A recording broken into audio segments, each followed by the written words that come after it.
Hello दोस्तों, तो स्वागत है हमारे चैनल पीडीएम ज्ञान स्टडी में। तो ये एसएससी सीजीएल का 2024 का जो पेपर का हमने एनालिसिस किया था, उसके जो बेसिस पे मतलब क्या क्या पूछा जा रहा है, उसी तरह से मैंने यहाँ उसी वही टॉपिक रखे हैं। जैसे आर्टिकल से मतलब एक दो प्रश्न आर्टिकल से पूछा ही जा रहा है कि कौन सा आर्टिकल किस चीज से रिलेटेड है, तो उस तरह से मैंने ये प्रश्न रखे हैं।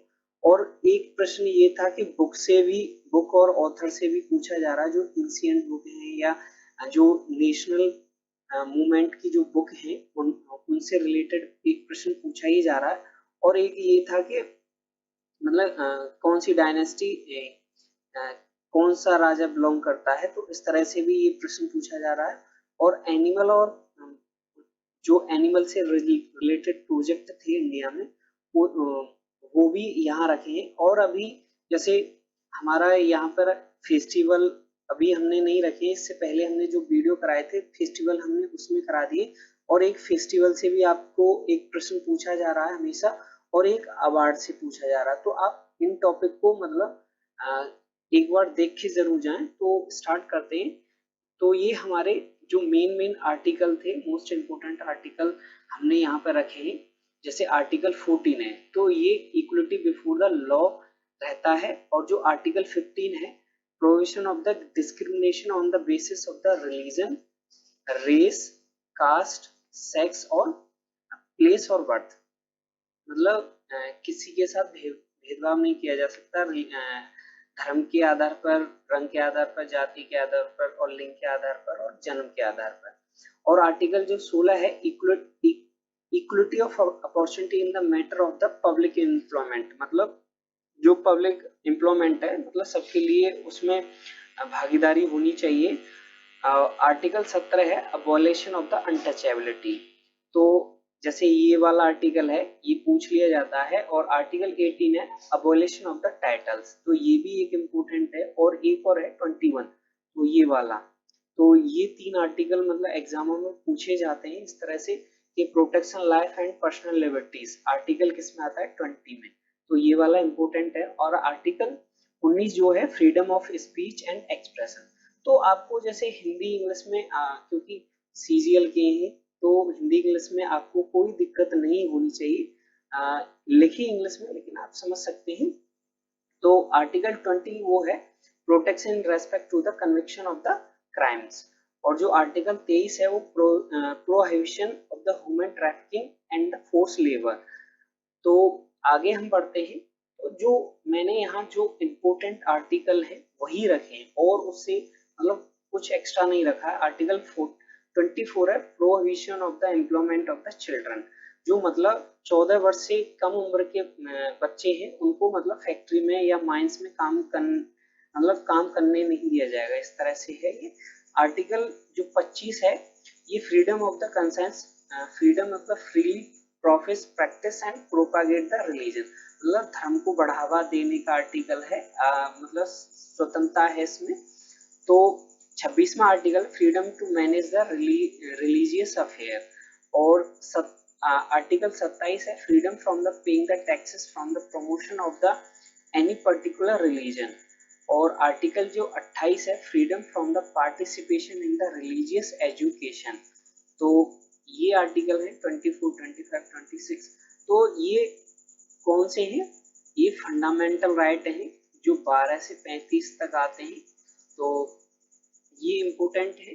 आगे हम बढ़ते हैं। तो आर्टिकल 29 है, protection of the interest of the minorities.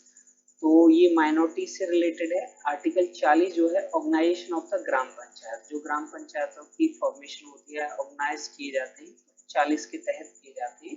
तो ये एक आपको ग्राम पंचायत से प्रश्न भी पूछा गया था कि वो 243 ए में आती है ग्राम पंचायत, और कब हुआ, 1992 में मतलब 11वीं सूची जोड़ी गई थी। तो इस तरह से भी प्रश्न बनता है। तो आर्टिकल 43 वो है, living ways for the worker etcetera. Article 44 है, यूनिफॉर्म सिविल कोड से रिलेटेड है ये। और जो आर्टिकल 45 है, provision of the free and compulsory education for the children. तो ये वाला इम्पोर्टेंट है कि चिल्ड्रन ऑफ मतलब बच्चों के लिए फ्री एजुकेशन प्रोवाइड कराना है। तो ये गवर्नमेंट फ्री एजुकेशन प्रोवाइड कराती है। जैसे सरकारी स्कूल हैं तो वहाँ 14 साल के बच्चों तक जो बच्चे हैं उनको फ्री एजुकेशन दी जाती है। आर्टिकल 46 है promotion of the education and the economic interest of the scheduled caste, scheduled tribe and OBCs. और आर्टिकल 48 है organisation of the agriculture and animal husbandry. तो आर्टिकल 49 है preservation of the monuments places object of the national importance. तो जो जैसे हमारी जो national धरोहर है, मॉन्यूमेंट्स हैं, जैसे ताजमहल है, आगरा का लाल किला है, तो इस तरह की जो मॉन्यूमेंट है उनको मतलब उनकी संरक्षा करना, इस तरह से है ये। तो आर्टिकल 51 जो है, अनुच्छेद 51 promotion of the international peace and security. तो ये इंटरनेशनल सिक्योरिटी और पीस के लिए है। आर्टिकल 50 फर्स्ट ए, तो ये वाला इम्पोर्टेंट है, ये फंडामेंटल ड्यूटीज से रिलेटेड है और ये 1976 में जोड़ा गया था 42वें संविधान संशोधन के द्वारा। और आर्टिकल 52 जो है प्रेसिडेंट ऑफ इंडिया से रिलेटेड है। आर्टिकल 54 जो है मतलब जो इलेक्शन ऑफ प्रेसिडेंट होते हैं, जो राष्ट्रपति के चुनाव होते हैं, उससे रिलेटेड है। आर्टिकल 61 जो है जो प्रेसिडेंट पे महाभियोग लगाया जाता है उससे रिलेटेड है। और जो आर्टिकल 63 है ये वाइस प्रेसिडेंट से रिलेटेड है। और जो आर्टिकल 64 है ये जो वाइस प्रेसिडेंट रहता है वो ex officio chairman of the Rajya Sabha रहते हैं। तो जो आर्टिकल 66 है election of the vice president के, जो मतलब इलेक्शन होते हैं उपराष्ट्रपति के, तो उससे रिलेटेड है। तो ये वाले आप देख सकते हैं। जो आर्टिकल 72 है, तो जो राष्ट्रपति के साथ राष्ट्रपति के पास जो क्षमा करने की क्षमता रहती है, जो कैदी रहते हैं उनको क्षमा करने की क्षमता जो रहती है राष्ट्रपति के पास रहती है, तो ये आर्टिकल 72 में आता है। तो ये वाला इम्पोर्टेंट है। और जो आर्टिकल 74 है वो council of minister to aid and advise the president. जो मतलब प्राइम मिनिस्टर के जो काउंसिल ऑफ मिनिस्टर रहते हैं, तो वो मतलब किसी भी मुद्दे पर प्रेसिडेंट से एडवाइस ले सकते हैं और उनको एडवाइस भी दे सकते हैं। तो ये आर्टिकल 74 है, तो ये वाला इम्पोर्टेंट है। आर्टिकल 76 जो है अटॉर्नी जनरल ऑफ इंडिया से रिलेटेड है। अब है आर्टिकल 79, तो ये वाला भी एक आपसे संसद का एक प्रश्न पूछा गया था, तो ये एक शिफ्ट में पूछा गया था। Article 79 constitution of the parliament, तो ये संसद से रिलेटेड है। संसद, तो ये प्रश्न आपको पूछा गया है शायद 12 सितंबर की शिफ्ट में पूछा गया था ये वाला प्रश्न जो था। जो आर्टिकल 80 है वो कंपोजिशन ऑफ द राज्यसभा का है। Article 81 composition of the Lok Sabha है। और आर्टिकल 93 जो है speaker and deputy speaker of Lok Sabha से रिलेटेड है। और आर्टिकल 108, तो इसमें ज्वाइंट सिटिंग होती है, जो लोकसभा और राज्यसभा होते हैं इसमें ज्वाइंट सिटिंग होती है दोनों की, राज्यसभा की। और आर्टिकल 110 जो है definition of the money bill, तो जो आर्टिकल 110 है तो ये वाला इम्पोर्टेंट है, आप एक बार देख जाएं, किसी न किसी सेक्टर में शायद पूछा भी जा सकता है ये। तो ये मनी बिल से रिलेटेड है। आर्टिकल जो 110 है मनी बिल से रिलेटेड है। और 112 है एनुअल फाइनेंशियल बजट से। तो देखिए, तो बजट का भी इम्पोर्टेंट है क्योंकि इस साल अभी बजट रिलीज हुआ है और ये वाला प्रश्न पूछा भी जा सकता है कि मतलब बजट से कौन सा आर्टिकल रिलेटेड है, तो इस तरह से ये पूछा जा सकता है आपको प्रश्न। तो आप जो मतलब स्टार लगाए जा रहे हैं वो इम्पोर्टेंट हैं, आप एक बार कोई देखे ना देखे ये वाला देख के जाएं, क्योंकि जो करंट टॉपिक चलता है उससे एक कुछ ना कुछ आने की संभावना रहती है। तो क्योंकि बजट अभी पास हुआ था तो ये आने की संभावना है। अगर आपको हमारा वीडियो अच्छा लग रहा हो तो लाइक जरूर करें, और अगर आप हमारे चैनल पर नए हैं तो सब्सक्राइब करें और अपने दोस्तों में शेयर करें। तो लाइक करना ना भूलें अगर वास्तव में ही आपको लाइक लग रहा है। हमने इससे पहले भी जो एनालिसिस है पेपर के वो कराए हैं, आप जाके देख सकते हैं अगर वो नहीं देखा है तो आपने।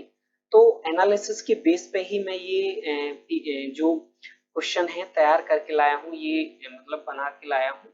तो अगर आपको हमारा वीडियो अच्छा लग रहा हो या लगा हो तो लाइक जरूर करके जाना। तो ये आर्टिकल जो 123 है, ये power of the president to issue the ordinance during the recess of the parliament. तो एक जो आर्टिकल 123 प्रेसिडेंट एक ऑर्डिनेंस पास कर सकते हैं। तो आर्टिकल 124 है, तो सुप्रीम कोर्ट की स्थापना से रिलेटेड है। तो ये भी आया था, देखिए। तो ये दो प्रश्न आए थे, सुप्रीम कोर्ट से आया था और ये आपका ये आया था पार्लियामेंट से। तो दो प्रश्न यहाँ मिल गए आपको। तो आप देख सकते हैं कि ये कितना इम्पोर्टेंट सेशन हो सकता है आपके लिए, क्योंकि आपके 2-4 नंबर यहाँ से कहीं नहीं जाने वाले। तो जो आर्टिकल 148 है, controller and auditor general of India से रिलेटेड है। और जो आर्टिकल 153 है, गवर्नर ऑफ द स्टेट से रिलेटेड है। और आर्टिकल 154 है, executive power of the governor की जो एग्जीक्यूटिव शक्तियां रहती हैं वो गवर्नर की रहती हैं तो स्टेट में। तो आर्टिकल 161 है, जो क्षमा करने की क्षमता है गवर्नर की, जो कैदी रहते हैं वो क्षमा कर सकते हैं गवर्नर के द्वारा, क्षमा किए जा सकते हैं गवर्नर के द्वारा। आर्टिकल 165 जो है, advocate general of the state. तो एडवोकेट जनरल कहाँ रहता है? स्टेट में। तो ये भी है। Article 213 power of the governance to issue the ordinance. तो आपने पीछे देखा कि ये वाला जो था कि मतलब प्रेसिडेंट इशू कर सकता है 123 के तहत। और जो गवर्नर है वो 213 के तहत एक ऑर्डिनेंस पास करते हैं। और जो प्रेसिडेंट है 123 के तहत, आर्टिकल 123। तो ये आप याद रखें कि ऑर्डिनेंस से रिलेटेड भी हो सकता है। जो आर्टिकल 214 है वो high court for the states से रिलेटेड है। 215 high court for the to be a court of record. और जो 226 है, power of the high court to issue the certain writs. तो जो मतलब कुछ मुद्दों पर ये रिट जारी कर सकता है। और जो आर्टिकल 43, तो हमने बताया था ये एग्जाम में पूछा जा चुका है अभी। तो ग्राम सभा से रिलेटेड है। 243 B constitution of the panchayat. तो ये पंचायत से रिलेटेड है। 266 जो है, consolidated fund and public account fund से रिलेटेड है ये। और 267 कंटिजेंसी फंड ऑफ इंडिया है। और देखिए ये फाइनेंस, तो ये वाला भी एक अच्छा पॉइंट बन रहा है।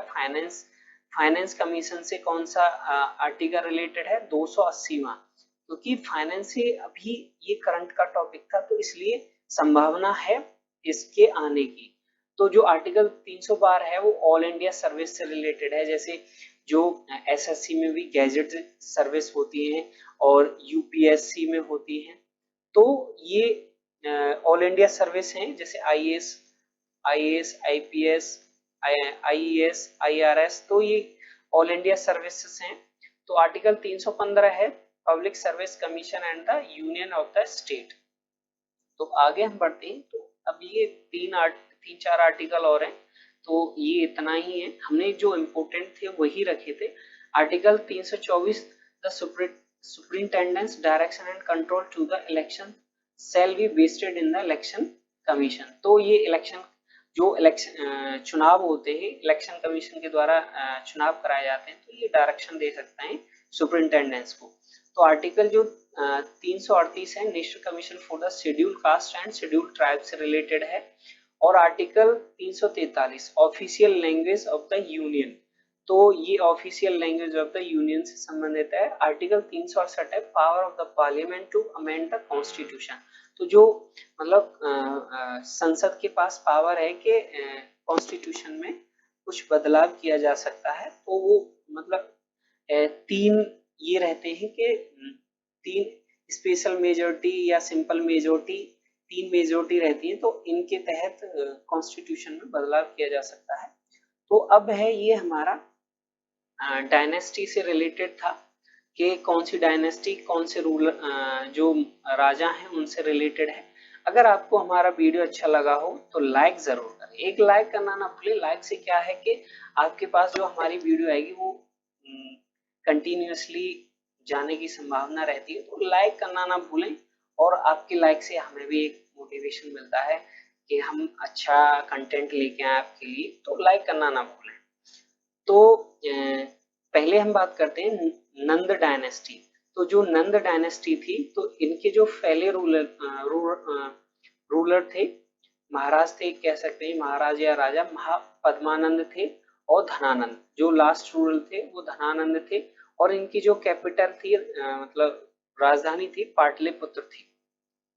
अब मौर्य डायनेस्टी थे, इनके जो रूलर थे वो थे चंद्रगुप्त मौर्य, और लास्ट रूलर बृहद्रथ थे, और पाटलिपुत्र इनकी भी राजधानी थी। और अशोक भी थे, अशोक, बिंदुसार भी थे, बिंदुसार।